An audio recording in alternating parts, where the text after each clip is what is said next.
जय हिंद। आप सभी का फिर से स्वागत है फॉर क्रिएटिव स्टडीज के एक नए एपिसोड में। आज के इस एपिसोड में हम लोग BEBE 181 के नेक्स्ट प्रैक्टिस सेट को देखने वाले हैं, अगले प्रैक्टिस सेट को देखने वाले हैं।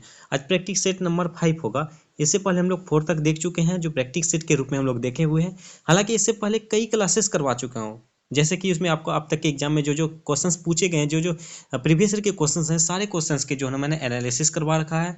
इसके साथ साथ जो और चैप्टर्स हैं 1 से 14 तक चैप्टर्स हैं आपके स्टडी मटेरियल में, सारे चैप्टर्स के जितने भी MCQ होने वाले हैं उनके तमाम क्वेश्चंस को मैंने एक एक करके आपको समझाया बताया है। ये सारे के सारे क्लासेस हो चुकी है और इससे पहले वाले सेशनों में भी हम लोग प्रैक्टिस सेट के रूप में कई क्वेश्चनों को देख चुके हैं।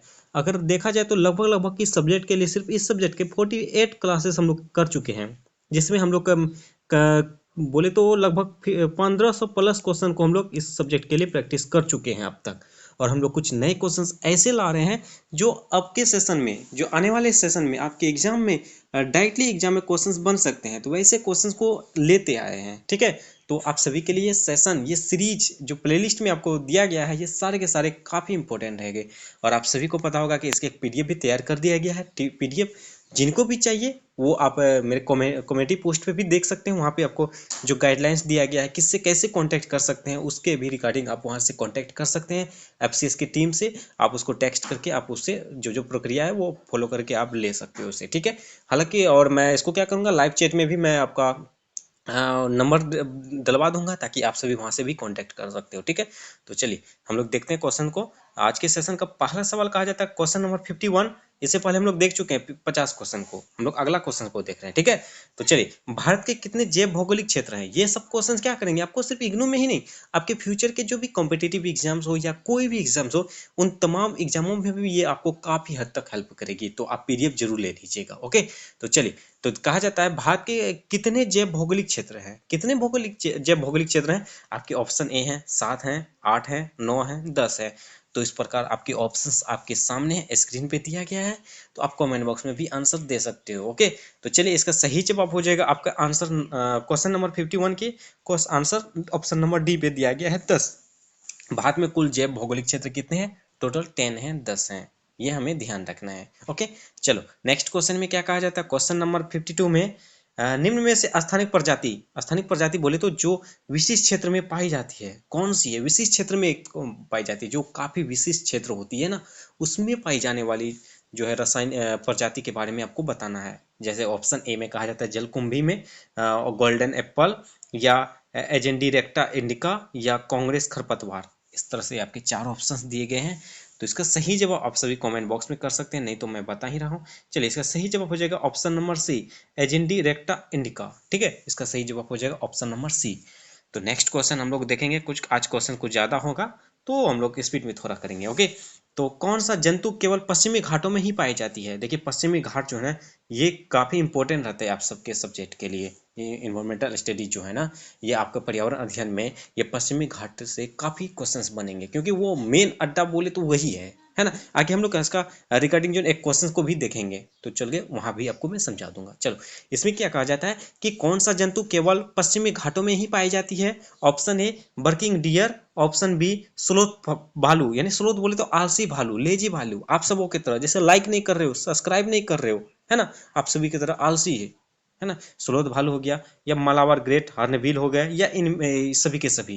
कहा जाता है कौन सा जंतु केवल जो है ना पश्चिमी घाटों में ही पाया जाता है? क्या ये सभी के सभी पाए जाते हैं, या कोई इनमें से एक ही पाए जाते हैं? इस तरह से आपके ऑप्शन दिए गए हैं। चलिए, मैं बता दे रहा हूँ, इसका सही जवाब हो जाएगा ऑप्शन नंबर बी, स्लोथ भालू। ठीक है, ये आलसी भालू जो है कहाँ पाए जाते हैं? पश्चिमी घाटों में पाए जाते हैं। ओके, नेक्स्ट क्वेश्चन कहा जाता है क्वेश्चन नंबर 54, भारत विश्व के कुल ऊर्जा उत्पादन का के लगभग उपयोग करता है, कितना उपयोग करता है? भारत विश्व के कुल ऊर्जा उत्पादन के लगभग कितना % जो है ना उपयोग करता है? ऑप्शन ए 2, 4, 3, 6, इस तरह से ऑप्शन दिए गए हैं। 54 का सही जवाब हो जाएगा ऑप्शन नंबर सी, 3। इसका सही जवाब हो जाएगा 3। ठीक है, तो इसका सही जवाब क्या हो जाएगा? 3 हो जाएगा। चलिए, नेक्स्ट क्वेश्चन कहा जाता है आर्थिक विकास में प्रति व्यक्ति ऊर्जा मांग की वृद्धि दर से निम्न में से किस क्षेत्र में है? आर्थिक विकास में प्रति व्यक्ति ऊर्जा मांग की वृद्धि दर से निम्न में से किस क्षेत्र में है? औद्योगिक क्षेत्र में है, परिवहन क्षेत्र में है, या व्यवसायिक क्षेत्र में, या आवासीय क्षेत्रों में है। तो इस तरह से आपके 4 ऑप्शन है, 4 ऑप्शन में कई एक आंसर सही है। इसका सही जवाब हो जाएगा ऑप्शन नंबर डी, आवासीय। ठीक है, आवासीय इसका सही जवाब हो जाएगा। चलो नेक्स्ट क्वेश्चन कहा जाता है, क्वेश्चन नंबर 56 में कहा जाता है ईंधन सेल का उपयोग कहाँ किया जाता है। ईंधन सेल का उपयोग कहाँ किया जाता है। ऑप्शन ए में यहाँ का ईंधन चलित वाहनों में, या अंतरिक्ष यान में, या परमाणु में, या सोलर कुकर में, है ना। तो इसका सही जवाब हो जाएगा ऑप्शन नंबर बी, अंतरिक्ष यान में। मैं फिर से रिपीट कर दे रहा हूँ ये क्वेश्चन को, ईंधन सेल का उपयोग कहाँ किया जाता है। अंतरिक्ष यान में किया जाता है। कहाँ किया जाता है। अंतरिक्ष यान में किया जाता है। ओके, ये क्वेश्चन इंपॉर्टेंट है तो इसको ध्यान रखना है। नेक्स्ट क्वेश्चन कहा जाता है भारत में पहली तरंग या ज्वारी ऊर्जा कहाँ स्थापित की गई।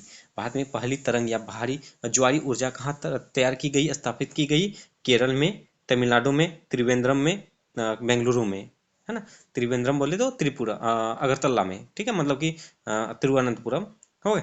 चलो इसका सही जवाब हो जाएगा ऑप्शन नंबर सी, त्रिवेंद्रम में। ओके, ये क्वेश्चन इंपॉर्टेंट है, इसको ध्यान रखना है। चलिए नेक्स्ट क्वेश्चन हम लोग देखें अब। नेक्स्ट क्वेश्चन कहा जाता है, क्वेश्चन नंबर 58 में है भारत का सबसे बड़ा तेल शोधक उत्पादक क्षेत्र कौन सा है। भारत का सबसे बड़ा तेल उत्पादक क्षेत्र कौन सा है। Option A Assam, option B Krishna Godavari basin, option C Mumbai high field, या ऑप्शन डी में है कावेरी बेसिन। चलिए इसका कमेंट बॉक्स में आंसर देने की कोशिश कीजिए। देखिए शर्माइए नहीं और कंजूसी मत कीजिए। कंजूसी जो कंजूसी करता है ना वही कहीं का नहीं रहता है। ठीक है, ये आप सभी को पता होगा। आलसी भालू मत बनो, है ना। तो कुछ तो करो, लाइक कर दो। अगर आपको नहीं अच्छा लग रहा है तो डिसलाइक कर दो। कुछ तो करो यार, बेरोजगार की तरफ घूमते हो। कुछ तो करो। लाइक अच्छा लग रहा है तो लाइक करो, नहीं लग रहा है तो डिसलाइक करो। इससे हमें भी पता तो चले कि क्या कैसा लग रहा है आपको, है ना। तो ये सब जरूर करा कीजिए। इससे क्या होगा, यूट्यूब वाले भी रिकमेंडेड करते हैं, है ना। अगर अच्छा लगा तो और स्टूडेंट तक इस पहुंचाएंगे और उनको भी हेल्प होगी। अगर अच्छा नहीं लग रहा है तो डिसलाइक कर दो, ताकि ये आगे ही ना जाए और मुझे भी मोटिवेशन मिलेगी। अरे कुछ तो कमी है, मुझे कुछ और अच्छा करना होगा। कुछ तो पता चले, और ना ही करते हो कुछ, बस देख के चले जाते हो। इसे कहते हैं सेल्फिश। सेल्फिश लोग कहीं का नहीं रहते हैं। मैं भी अगर सेल्फिश बन जाऊं तो आप भी कुछ नहीं कर पाओगे। मैं क्लास ही नहीं दूंगा, मैं वीडियो ही नहीं बनाऊंगा, सेल्फिश बन के रहूंगा। क्या जाता है मेरा, कुछ नहीं। तो यही बात है, तो थोड़ा सा करा कीजिए। चलिए इसका सही जवाब हो जाएगा option number C, Mumbai high field. ठीक है, तो मुंबई फील्ड इसका जो बड़ा सबसे बड़ा तेल उत्पादक क्षेत्र कहाँ का है, भारत का है। तो इसको ध्यान रखना है। ओके, नेक्स्ट क्वेश्चन कहा जाता है सबसे बड़ा पारिस्थितिक तंत्र है। सबसे बड़ा पारिस्थितिक तंत्र क्या है। जीव मंडल, वायुमंडल, जैव विविधता, स्थल मंडल। इसमें कमेंट बॉक्स में कीजिए। इतना इजी सवाल है, अगर नहीं जानते हो ना क्या बोले आपको। ठीक है, तो आप दीजिए आंसर। नहीं ये क्वेश्चन का नहीं पता है तो हो गया, हो गया, समझ जाओ क्या बोल रहा हूँ मैं, है ना। चलिए इसका सही जवाब हो जाएगा जीव मंडल। सबसे बड़ा पारिस्थितिक तंत्र है जीव मंडल। ओके, चलो नेक्स्ट क्वेश्चन कहा जाता है निम्न में से कौन सा आनुवंशिक रोग नहीं है। मैंने यहाँ हाईलाइट कर दिया है नहीं। क्यों, देखिए आप सभी जो मुझे रेगुलर फॉलो करते हैं ना, वो मैं उनको ध्यान होगा कि क्या किस तरह से क्वेश्चन बना रहे हैं, है ना। क्योंकि क्वेश्चन में आपको लगभग 10 से 12 क्वेश्चन ऐसे होंगे जो नहीं वाला पूछे जाएगा। ओके, तो ऐसे हम लोग को तैयारी करना है। तो देखिए क्वेश्चन में क्या कहा जाता है, निम्न में से कौन सा आनुवंशिक रोग नहीं है। Option A malaria, option B colour blindness, option C haemophilia, या ऑप्शन डी थैलेसीमिया, है ना। तो इसका सही जवाब हो जाएगा ऑप्शन नंबर ए, मलेरिया जो है ये आनुवंशिक रोग नहीं है। हालांकि मैं ये क्वेश्चन पहले भी कई बार करवा चुका हूं और कई बार एग्जाम में पूछे गए हैं, तो मैं बार बार लाऊंगा, बार बार परेशान करूंगा। आपको परेशान होना है क्योंकि ये क्वेश्चन इंपॉर्टेंट है ना। तो ये आपको ध्यान रखना है। चलो नेक्स्ट क्वेश्चन कहा जाता है क्वेश्चन नंबर 61, निम्न में से कौन सा रासायनिक ओजोन परत के लिए क्षय के लिए उत्तरदायी है। निम्न में से कौन सा रासायनिक ओजोन परत के क्षय के लिए उत्तरदायी है। Option A carbon dioxide, option B chlorine, option C methane, option D chlorofluorocarbon. तो इसका कमेंट बॉक्स में करा कीजिए। इसका सही जवाब आप सभी बता सकते हैं, ये इजी भी सवाल है।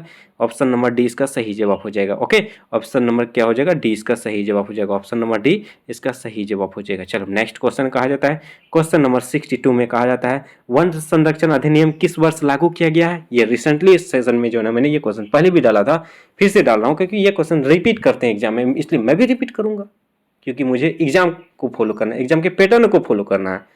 तो जिस तरह से एग्जाम के पैटर्न फॉलो करेंगे उसी तरह मैं भी फॉलो करूंगा, क्योंकि मेरा मकसद है आपको एग्जाम में बेस्ट करवाना, है ना।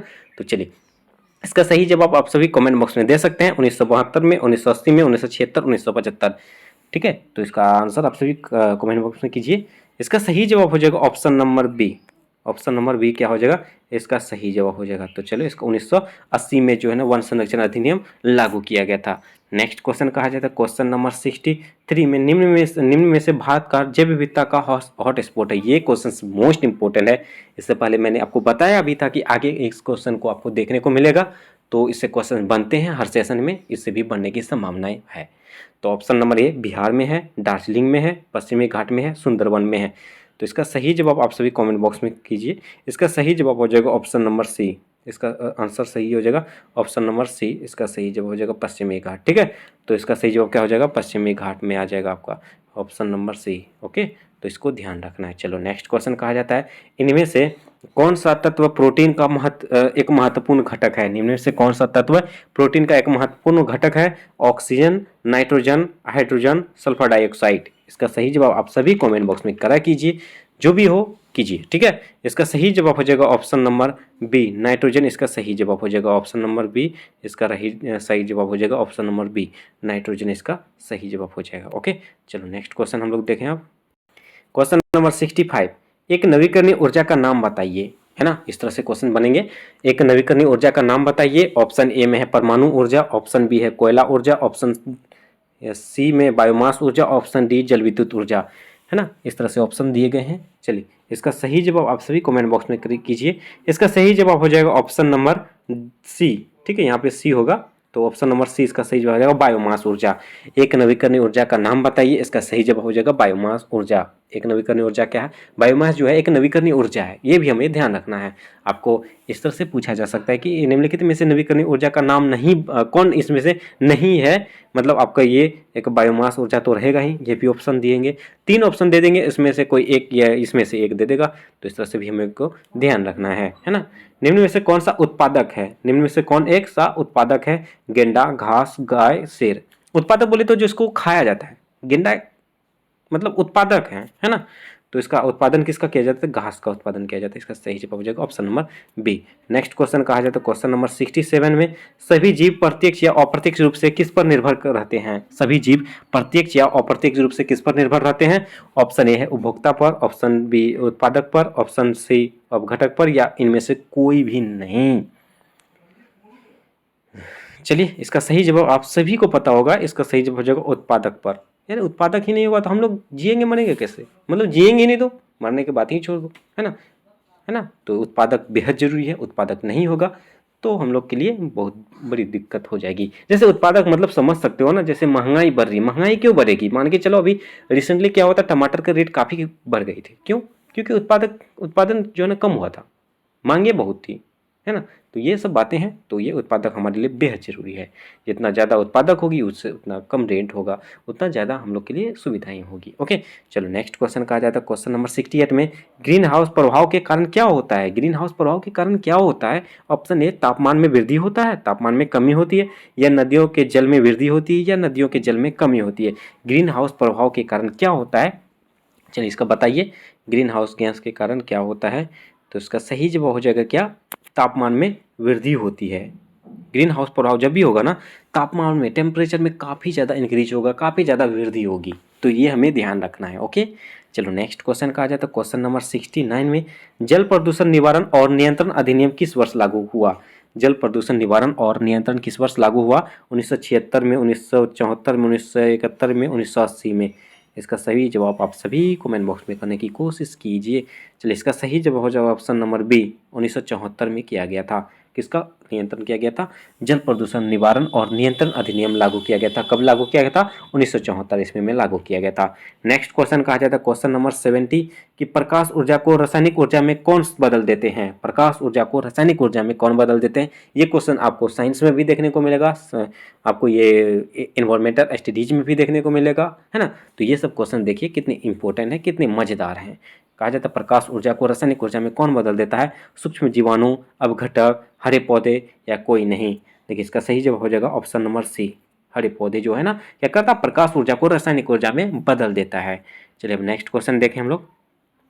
क्वेश्चन नंबर 71, क्वेश्चन नंबर 71 में कहा जाता है निम्न में से कौन सा अपशिष्ट उपचार की जैविक विधि नहीं है वाला।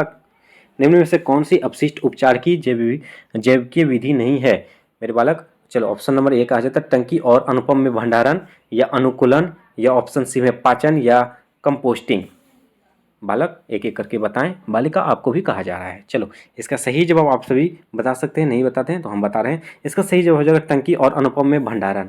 ओके, चलो बालिका एवं बालक नेक्स्ट क्वेश्चन को देखो। कहा जाता है एमपीएन परीक्षण का पता लगाने के लिए किसका उपयोग किया जाता है? Option number A malaria, option B E coli, option C dengue, option D vibrio cholera.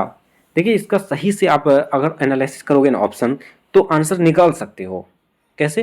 देखो बालिका एवं बालक, मलेरिया, डेंगू, ये तो आपको पढ़ा पढ़ा लगा होगा, सुना सुना लगा होगा, तो इसको मलेरिया कोई और है, डेंगू कोई और है, हो सकता है। हम लोग को बचा दो ऑप्शन, है ना, तो हम लोग को क्या है, ये दो ऑप्शन है, इसमें से हम लोग को एक चुनना है। तो इसका सही जवाब क्या हो जाएगा? Option number B E coli. E coli के जो है ना एमपीएन परीक्षण का पता लगाने के लिए ई कोलाई का प्रयोग किया जाता है, उपयोग किया जाता है। ठीक है, ये हमें ध्यान रखना है। ओके, चलो नेक्स्ट क्वेश्चन कहा जाता है क्वेश्चन नंबर 73, निम्न में से कौन सा अनुरूपण का कारण नहीं है? नहीं है बालक, निम्न में से कौन सा वन अनुरूपण का कारण नहीं है? ऑप्शन ए वनों में आग, ऑप्शन बी जनसंख्या विस्फोट, ऑप्शन सी पीड़क जीवों का हमला, या ऑप्शन डी वायुमंडल में कार्बन डाइऑक्साइड का बढ़ना। ये क्वेश्चन काफी इंपॉर्टेंट है। इसका सही जवाब हो जाएगा option number D. Option number D इसका सही जवाब हो जाएगा, वायुमंडल में कार्बन डाइऑक्साइड का बढ़ना। निम्न में से कौन सा अनुरूपण का कारण नहीं है? ये वायुमंडल में कार्बन डाइऑक्साइड का बढ़ना नहीं है। ठीक है, ये नहीं वाला पूछा गया था, बाकी ये सब के सब क्या है, अनुरूपण का मुख्य कारण है। ओके, और नेक्स्ट क्वेश्चन कहा जाता है क्वेश्चन नंबर 74 में, निम्न में से उपभोक्ता ऊर्जा प्राप्त करने के लिए किनको खाते हैं? निम्न से उपभोक्ता ऊर्जा प्राप्त करने के लिए किनको खाते हैं? हम लोग ऊर्जा जो प्राप्त करते हैं, एनर्जी जो लाते हैं, कैसे लाते हैं? खाना से, है ना। खाना कैसे खाते हैं? कुछ लोग होते हैं शाकाहारी होते हैं जो हरी साग सब्जी खाते हैं, कुछ होते हैं मांसाहारी होते हैं जो मांस वगैरह खाते हैं, जैसे कि सिर वगैरह हो गया। वे सब मान के चलो खाना जिसको चाहिए, एनर्जी जो जिसको चाहिए वो खाना ही पड़ेगा, चाहे कोई भी चीज़ हो, है ना। जैसे इंसान है, आदमी है, उन कोई लोग नॉनवेज खाते हैं, कोई वेज खाते हैं, है ना। तो शाकाहारी लोग को भी जो हरी साग सब्जी खाते हैं उनको लिए वो ऊर्जा प्राप्त करने के लिए, उत्पादन के लिए, कुछ ऊर्जा के लिए जो है वो मुख्य स्रोत हो गया। और जो मांसाहारी हैं, जिसका जैसे मांसाहारी जो मांस वगैरह खाते हैं, तो उनके लिए वो स्रोत हो गया। ये जो सर्वाहारी हैं, जो हरी साग सब्जी के साथ साथ मांस वगैरह सब कुछ खाते हैं, तो उनके लिए वो एनर्जी हो गया, है ना। तो इसका सही जवाब क्या हो जाएगा? मैंने बता ही दिया, इसका सही जवाब हो जाएगा सभी। ऊर्जा प्राप्त करने के लिए क्या चाहिए हमें? सब प्रकार की जो है खाना वगैरह हो गया। आप मान के चलो किसी एक पर एक से तो मकसद नहीं कर रहा है। आप मान के चलो कोई आप भेज खाने वाले हो, नहीं भाई मैं भेज खाता हूँ, खाती हूँ, इसका आंसर तो सिर्फ शाकाहारी ही होना चाहिए या मांसाहारी होना ही चाहिए, जो मांस खाते हैं या जो सब कुछ खाते हैं वही होना चाहिए। ऐसा नहीं है बालक, हमें सब कुछ लेके चलेगा पलना पड़ेगा। ठीक है, तो इसका सही जवाब हो जाएगा ऑप्शन नंबर डी। ठीक है, चलो नेक्स्ट क्वेश्चन, और आज के सेशन का अंतिम क्वेश्चन। और भी क्वेश्चंस आने वाली है तो तैयार रहना, जुड़े रहना। ठीक है, तो क्वेश्चन नंबर 75 में कहा जाता है निम्न में से कौन सा मानव निर्मित पर्यावरण है? निम्न में से कौन सा मानव निर्मित पर्यावरण है? इस सब क्वेश्चन का आप सभी कमेंट बॉक्स में आंसर दोगे, मैं नहीं देने वाला। ठीक है, तो ऑप्शन ए है खेती है, झील है, समुद्र है, या सभी है। मानव निर्मित कहा जाता है, ध्यान से पढ़ो, मानव निर्मित है, तो इसमें से कौन हो सकता है? कोई एक आंसर है ना। तो आप कमेंट बॉक्स में आंसर देने की कोशिश करो, देना ही पड़ेगा भाई। चलो इस तरह से आज के सेशन में लगभग हम लोग 25 क्वेश्चन को देखें, है ना। और बहुत जल्द नेक्स्ट सेशन भी आने वाली है, और ये तमाम पीडीएफ जो है ना, जिसको अभी पीडीएफ ये वाली नहीं मिली है, ये सब के सब पीडीएफ आपको मिल जाने वाली है बहुत जल्द, है ना। मैंने आपको सबको डेट भी बताया दिया था, क्या था क्या। ओके, चलो तो आज के सेशन में इतने सारे सवाल देखे जो काफ़ी इंपॉर्टेंट भी था। और एक निवेदन है, जो भी चैनल में पहली बार आए हैं और चैनल को सब्सक्राइब नहीं किए तो प्लीज़ चैनल को सब्सक्राइब जरूर कर लीजिए और बेल आइकन को जरूर हिट करें। सेशन अच्छा लगे तो लाइक जरूर कीजिए, कमेंट के माध्यम से ये बताने की कोशिश कीजिए कि आपके कितने स्कोर हुए हैं, और आपको कोई डाउट्स हो या कोई और सब्जेक्ट की क्लासेस चाहिए तो कमेंट बॉक्स में कीजिए, और अपने दोस्तों को भी ज़्यादा से ज़्यादा शेयर कीजिए। चलिए मिलते हैं नेक्स्ट सेशन में, तब तक के लिए थैंक यू, जय हिंद।